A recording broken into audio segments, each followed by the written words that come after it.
morning, Malacanang Press Corps sa ating mga bisita. Happy Monday. Let's now have Presidential Spokesperson Harry Roque. Happy Monday, Pilipinas, and good morning to the ladies and gentlemen of the Malacanang Press Corps. Good News Monday muna po tayo. Unang-una po, magandang balita po galing sa pag-ibig para sa mga nasalanta ng bagyong Ompong. Kung nasira po ang bahay ninyo, meron po silang pautang na kung saan makakautang po kayo na hanggang 150,000 pesos. Ang kinakailangan lang pong dalhin sa pag-ibig ay larawan ng inyong bahay at yung titulo para ma-annotate yung pagkakautang na hanggang 150,000. Wala na pong ibang mga requirements hihingin ang pag-ibig at sila na rin po ang tutulong para ma-annotate yung pagkakautang na 150,000 sa mga titulo nyo. Doon naman po sa mga namatayan dahil dito sa landslide sa Itogon at saka sa Naga at dahil po sa bagyong Ompong, doon po sa mga minero, ang DSWD po ay nagbigay ng 25,000 pesos na financial assistance. Ang presidente po ay nagbigay ng 20,000 pesos.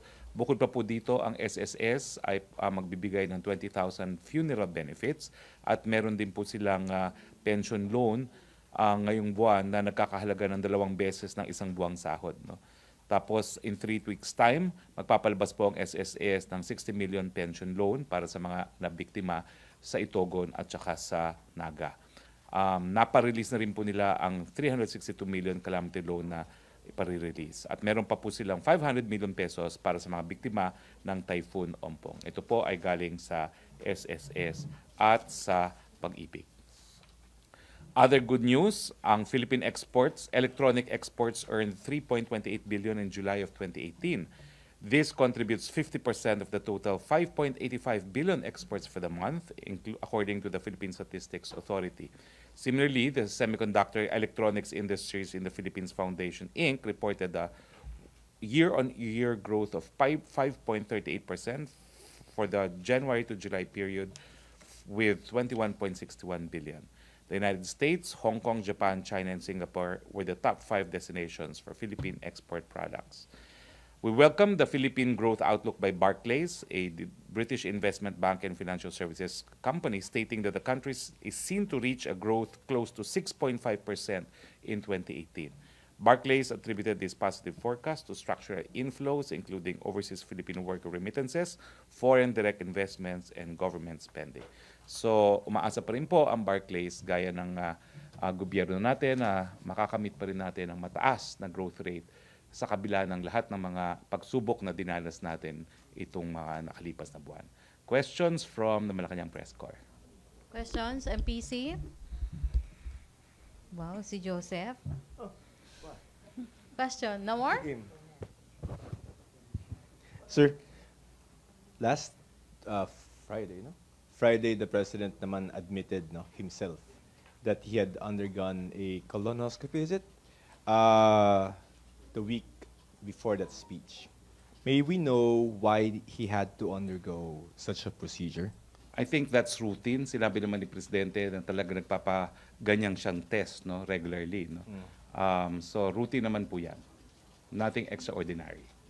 So sir, parang wala naman dapat ipag-alala. And hindi naman ito yung kino-contemplate sa Constitution na kailangan ipaalam agad and whatever. Hindi po. Yan po ay seryosong karamdaman. No? At nakita niyo naman ang schedule ng Presidente.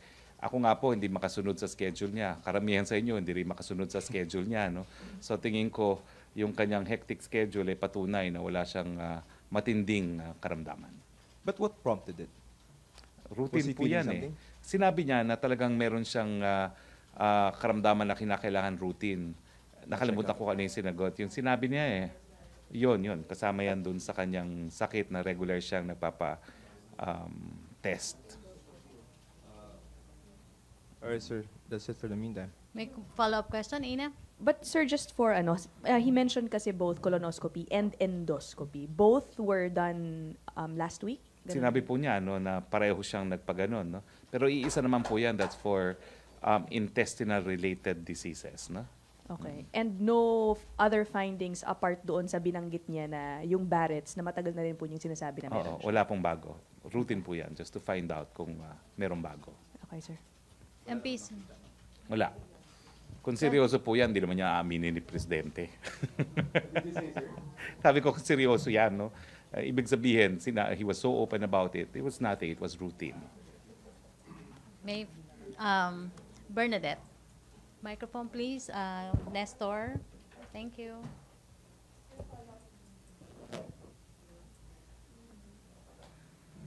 Microphone. Paabot ng microphone na lang, Ina. Nawala ng microphone. Paabot na lang yung isang mic. Thank you. Sir, gaano po kadalas yung routine po na to na nagpapacheck up si Presidente na, nagkakaroon siya ng colonoscopy, Hindi ko po endoscopy? alam kung gano'ng kadalas. Like every quarter? Or... Hindi ko po alam. Okay. Sige, sir. Thank you po. Other issue. Sige, Ina, ulit.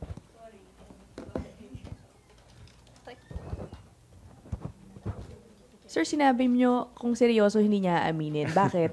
Well, to him it was so routine na he had no qualms about telling everyone, the whole world, that he had it, no? And so I think human nature naman yan, no? Na it's no big deal, kaya it was no big deal to disclose it. All medical condition is otherwise confidential, no? The fact that he's willing to share it means it's no reason for alarm. But if he does have something serious, hindi po ba dapat malaman din po Of course, ito? the Constitution says so, but there is no serious illness that has to be disclosed. So he will if he does Of course, have any? the President's transparent. Yung mama nga, ilang beses na sinabing gusto na nga niyang iwanan yung posisyon niya. No? So he will not cling on if he's dying, no? Or very gravely ill. Okay. Thank you, sir. Other issue. Maricela Lili. Sir, good morning. Sir, what do you think of the statement of former Senator Enrile saying na there was no arrest during the martial law regime? That's his belief. He's entitled to it. But as far as the palace is concerned, there are decisions affirming that there were grave human rights violations committed during the Marcos regime. There's even a law in Congress which provides for compensation for victims of martial law. Sir, do you see any hidden agenda on this effort of former Senators Enrile and Senator Bongbong Marcos to talk about it? That's their business. That's nothing that's an issue that we have nothing to do with. Because some of the some of the victims of the former regime is claiming na parang they are trying to twist the history. I don't think they can twist history when there's a law and there are court decisions attesting to what happened, no, during martial law. If you remember, a couple of weeks back, we even had here in Malacanang as guests the members of the compensation board, no? And they still have last-minute problems to resolve on how to release all the compensation for the victims of martial law. So the position of the palace is we are implementing the law, and the law says that there should be reparations paid to victims of martial law. But at least, sir, do you see a problem with the statement given by former Senator Enrile? That's for them. We stand by what the law says. We stand by what court decisions have said. May follow up? Sige, Tina, other issue. Good morning, sir. Sir, yung sa proposed National Task Force po ng AFP to fight insurgency, you mentioned po in your statement that the President is open to this po and that you urged the military na mag-submit na po ng formal proposal sa Office of the President, Office of the ES Medialdea po. So, gaano po katagal kaya yung masasabi nyo na paggawa ng task force na to once they submit their proposal? Hindi ko po alam. We'll see first what they have to propose. So, sir, given the fact na kinonfirm po ng AFP na may yung Red October plot nga po, sa tingin nyo po, the President will act fast on this po? Hindi ko po alam. As I said, let's see what their proposal is. Okay, thank you, sir. May follow up? Other issue? May follow up? Ina? Ina. Sir, meron po bang any statement because of this supposed Red October plan, again, to oust the president, supposedly? AFP officials confirmed this. Are there any directives from the We have palace no on doubts that the AFP has intelligence information on this. We have no doubts that the CPP-NPA has been out to overthrow the government since they were founded. We have no doubts that there are power-hungry individuals in the opposition who would like to resort to extra-constitutional means to bring down the government of President Duterte, and we have no doubts that the Magdalo group are addicted to coup d'etats. However, what I will say is that we are confident that we enjoy overwhelming support from the people, and therefore what these groups would want to see, the ouster of President Duterte, will not happen. I call your attention to the latest SWS survey on the war on drugs. It's a singular, most important issue. It is also the source for most of the criticisms against the president. And I'm happy to state that 8 out of 10 Filipinos support the president on the war on drugs. This is an overwhelming support from the Filipino people. It validates the importance that the president has given to the war on drugs. It validates the means by which the president has been implementing this war on drugs. Of course, foreigners don't agree, but the president does not give a hoot about what foreigners say.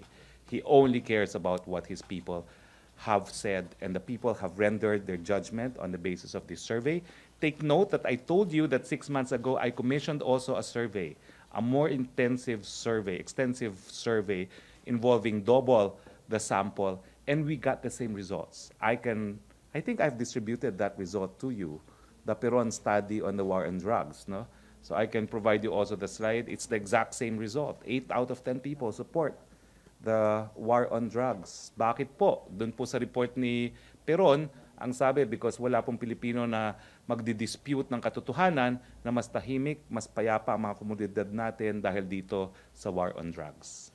So kung ang pinag-uusapan po ay yung pinakamalaking issue na binabato nila sa presidente, itong war on drugs, sorry po sa oposisyon, naninindigan pa rin ang taong bayang Pilipino dito po sa kampanya ni presidente. Sir, and as far as Malacanang is concerned, kabilang pa rin yung so-called yellows dito sa plot na to? Ay, hindi po yan. Sila po yung maraming gahaman sa kanila sa kapangyarihan. Hindi makapag-antay ng eleksyon.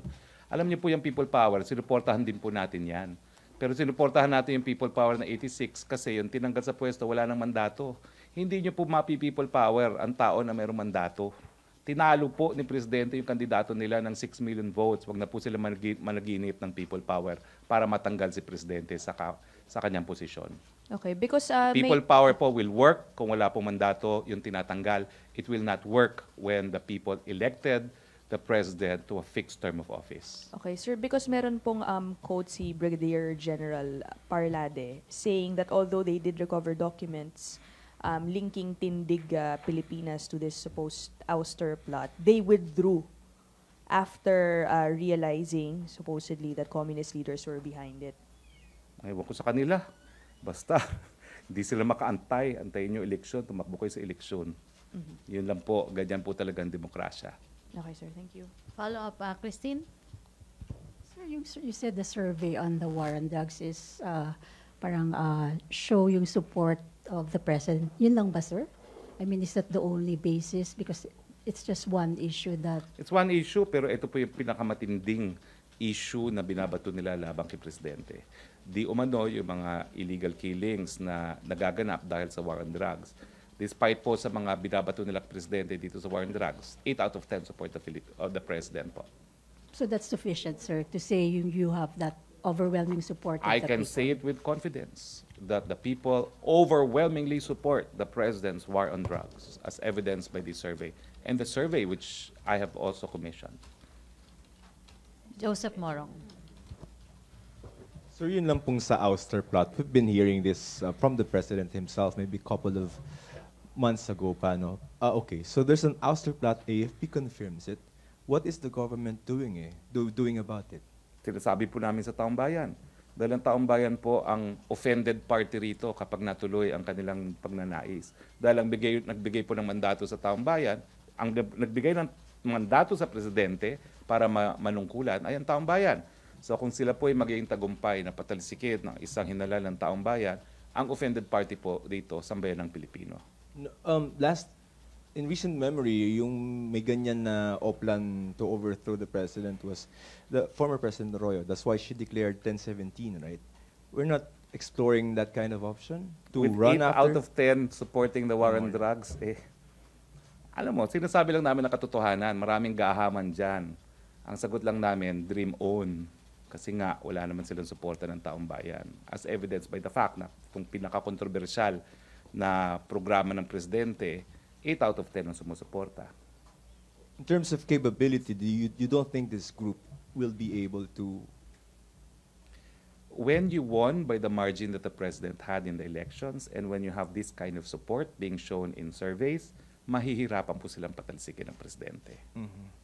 Just one last point, sir. Because you mentioned that the president mentioned naman before that he's willing to come out, no, with the evidence and the information that supposedly came from a foreign government. So, in terms of evidence to this, what? I leave that to him. No, what he said was he is in the process of declassifying this information. So when it is declassified, we will share it with the people. All right, sir. Thank you. Follow up, Pia. Other issue na, si Rose muna. Rose? Hey sir, bukod po dun sa mga nabanggit na dati na mga action ng government regarding sa inflation, nito lang recently sinabi ng OPEC at ng Russia na hindi sila magkakaroon ng mass production ng oil. So asahan pa natin yung patuloy na pagtaas ng presyo ng mga bilihin. Sa government po, paano natin to aaksyonan dahil mas marami po na naman ang mahihirapan, lalo na po holiday season at paparating. Ulitin ko po, no, yung pagtaas po ng presyo ng langis, hindi po natin kontrolado yan. Pero gumawa na po tayo ng hakbang. Sinabi na natin na mag-aangkat tayo ng mas murang diesel. Nagsimula po yan dito sa ating press room at nagkaroon naman ng katuparan. Nag-import na po tayo. No? Hindi lang tayo maka-import ng ganong karami kasi wala tayong storage facilities para riyan. Pero nagkaroon na nga ng kontrobersiya, no? Kung papayagan yung mas maruming diesel na mas mababang halaga o i-insist natin yung mas malinis. Pero sa tingin ko po, kapag talagang lalo pang tumaas ang presyo, wala na tayong choice. No? Kinakailangan natin mag-angkat na mas mura, albeit mas maduming langis, panandalian lang naman po yan. Dahil alam naman natin na kinakailangan pangalagaan talaga ang ating kalikasan. No? Pero yan po ang pinaka-importanting solusyon na naisip ng gobyerno bukod pa doon sa pag-aangkat na nga ng pagkain. Dahil alam natin na kapag tumaas ang presyo ng krudo at langis, tataas talaga lalo na ang presyo ng pagkain. Pagdating po sa bigas, ang mabuting balita, DTI na po mag-i-import ng bigas at hindi lamang commercial rice ang i-import nila. Kasi ngayon po, wala talaga tayong shortage ng commercial rice. Kaya lang, ito po yung mahal na bigas na ini-import ng mga nangangalakal. So DTI na po ang mag-aangkat at mag-i-import yung 25% broken para mabenta at 27 per kilo. So hindi na po tayo aasa sa NFA. At yan po yung napakabuting balita dahil, kumbaga, binasag natin yung monopolya ng NFA dun sa desisyon kung kailan mag-aangkat ng bigas, lalong-lalo na yung murang bigas. Namar, wala na follow-up? RJ? Ay, sorry, Pia, follow-up? Pia muna. Sir, since we're talking about inflation, I know you've answered already yung post ni former Senator Mar Rojas, but do you think that there's merit on his suggestions to address inflation? Who told him he's the only one who said that? Basahin nyo naman yung sinabi niya, hindi ba sinabi na rin niya ng mga economic team? Kaya when I told him to shut up, it's because we don't need this advice. Dahil the same advice has been given by government, by the economic team of the president.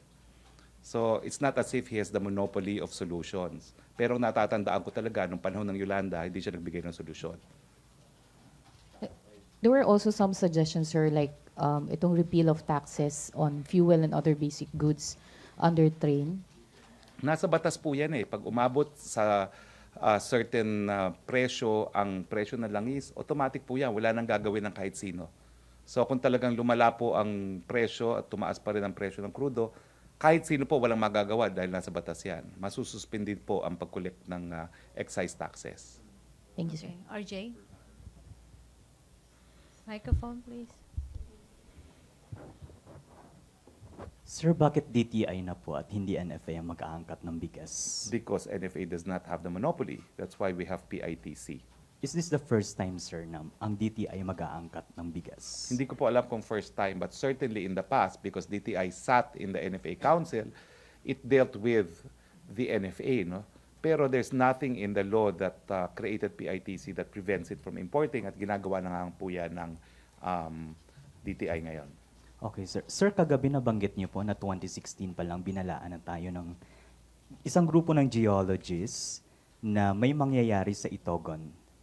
At 2018, nakausap din po daw kayo noong January na binalaan din po kayo. So, saan po tayo nagkulang?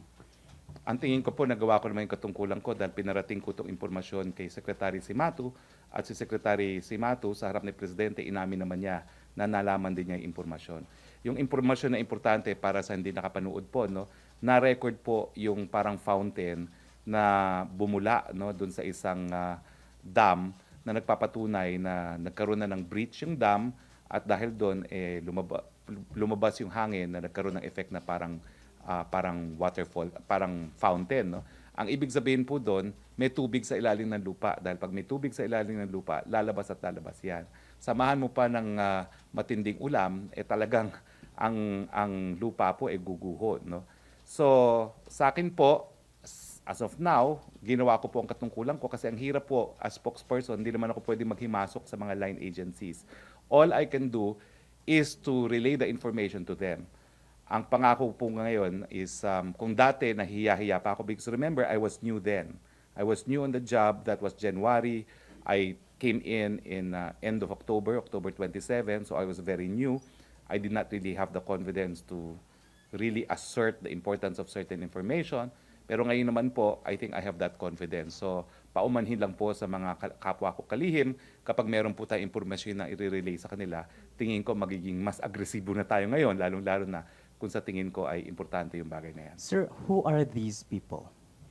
These people, I think, sino yung these people? Yung nagbigay ng impormasyon?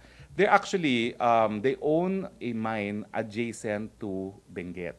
And as they said in the show yesterday, they share the same access road, no? So kapag naguho yung access road na yun, pati sila wala. And because of the single ecosystem principle, nung sila yung nagpaaral sa yung Institute of Geologic Science ng UP, kinakailangan hindi naman ng limited lang sa kanilang mining area, but throughout the area where they operate. And that's when they found out na meron ng liquid penetration sa ilalim ng mga dams. At yung larawan naman, na nagpapakita na meron talagang nag-breach na pipe, no, sa ilalim ng dam is because of a CCTV, no, that's also adjacent to their property, no. So, yun po. So is it safe to say na may pananagutan yung DENR since they had that information since 2016 pa? I will withhold judgment because although Secretary Simato acknowledged he received the information, I do not know what action they took. Now, I am in the process of inquiring from NGB if they took any steps, and preliminarily, they told me that they have actually fined the owner of the mining rights repeatedly, and that these fines have not been paid. I am not sure if the fines are sufficient, but that's something that I want to make public this week from MGB. How many instances they have fined the mining company that has a mining right in the area where we had the landslide, and what steps they took, no, to enforce the fines. So you had I will let you know within the week. So you had this information since January pa. So hindi na po kayo nagulat nung nangyari itong Itogon incident? Well, as I told you, no, I told the President, meron akong cargo de consciensya kasi ang gusto mangyari is for the information to be relayed to the President because they want the mining operation absolutely closed. They wanted to drive away all the miners from the area, if need be, using Marines. Pero I thought for me to do that would be to go outside of my jurisdiction as spokesperson, so I relayed what I thought I should do. I did what I thought I should do, which was to relay it to Secretary Simato. Thank you, sir. Okay. Joseph Morong. So yung mga bangus industry stakeholders, they have an open letter to the President requesting na tanggalin or bawiin yung LLDA Resolution 540 that essentially limits saan sila pwede magtayo ng mga, ang tawag mo doon, mga kwadra-kwadra, no? From 12,500 to 5,000 na lang. Kasi parang nare-restrict yan, nalilimitahan yung kanilang production ng bangus. They have a letter to the President. We stand by the decision of the LLDA. Ang dapat nga mangyari yan, tanggalin na silang lahat dahil kinakailangan po talagang pangalagaan ng Laguna Lake. So if LLDA has merely limited, dapat nga pong pag-aralan yan kung dapat pang i-revoke na completely lahat yung mga fish pen dyan sa LLDA. My former colleague in Congress, former Secretary Atienza, no, in one of his privileged speeches, in fact said that we should do away with all these fish pens in Laguna Lake and give the river, the lake a chance to recover, no. So ang tingin ko po, walang basihan yung hinihingi nila, no. Ang dapat pa nga siguro mangyari is to have further restrictions to give the lake an opportunity to recover. Thank you, sir. Pia? Sir, can we get your reaction on the recent senatorial survey? Well, doesn't come as a surprise, no? In this country, it's the children of the senators those who have been in politics who stand a very good chance of being reelected. So Sir- nothing has changed. Sir, you scored medyo low doon sa survey. Your Doesn't reaction? surprise me. I'm just an ordinary human being. I don't belong to any political family. I'm not rich. I'm not surprised. Like everyone else, democracy in the Philippines can be very expensive and depends on who your parents are.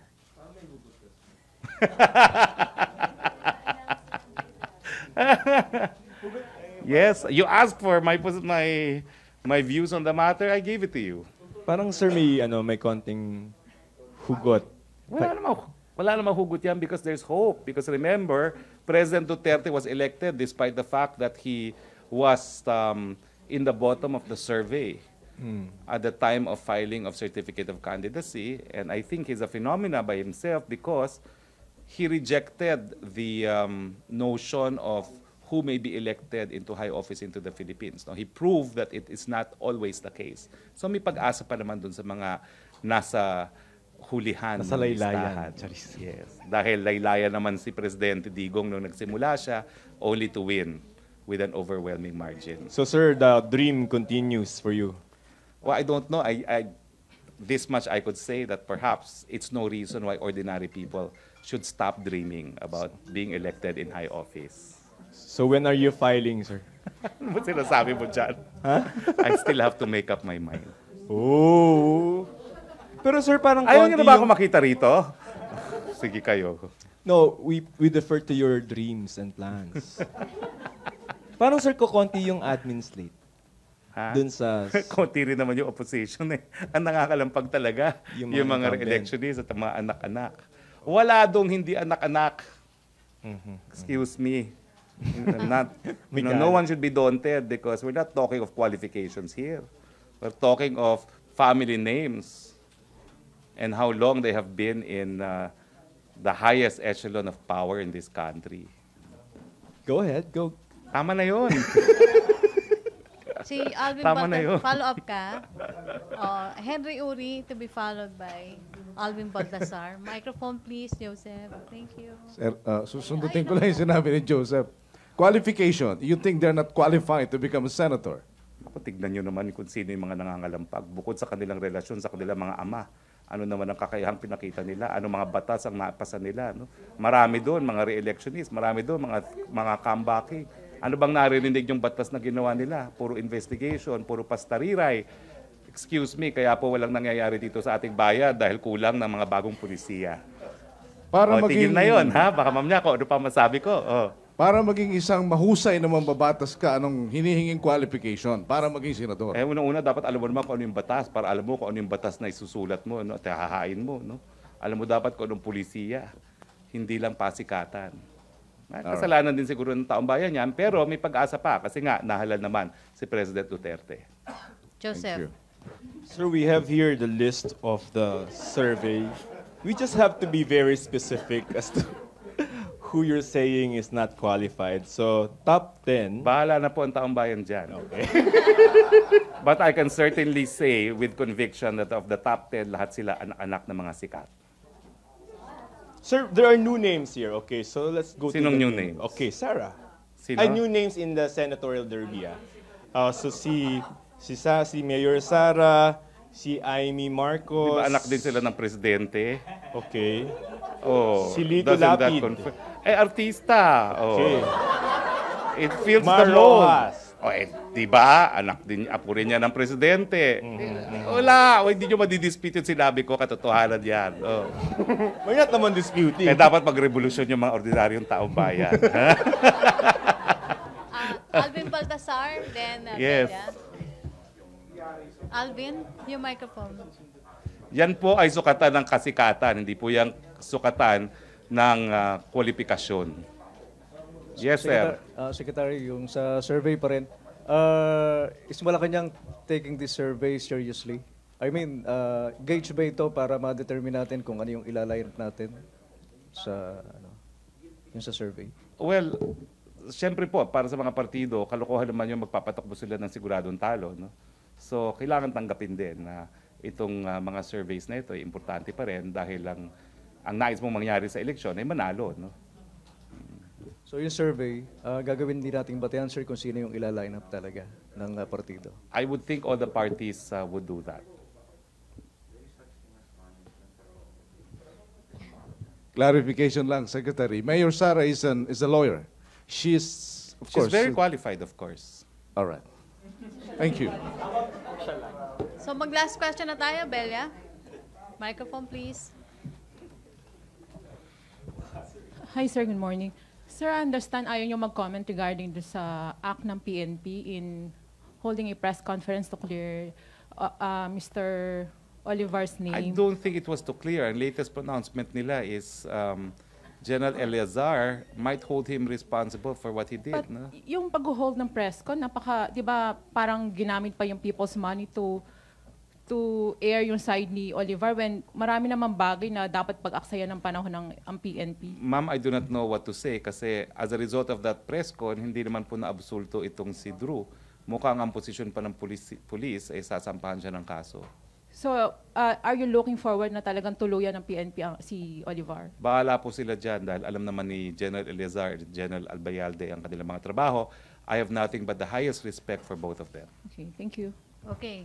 No more question? Ace, okay na? Okay, thank you, Presidential Spokesperson Harry Roque. Thank you. See you tomorrow. So we're going to see you, bro. Thank you, Malacanang Masakiti. Press Corps. And back to main studio sa Radyo Pilipinas and People's Television Network.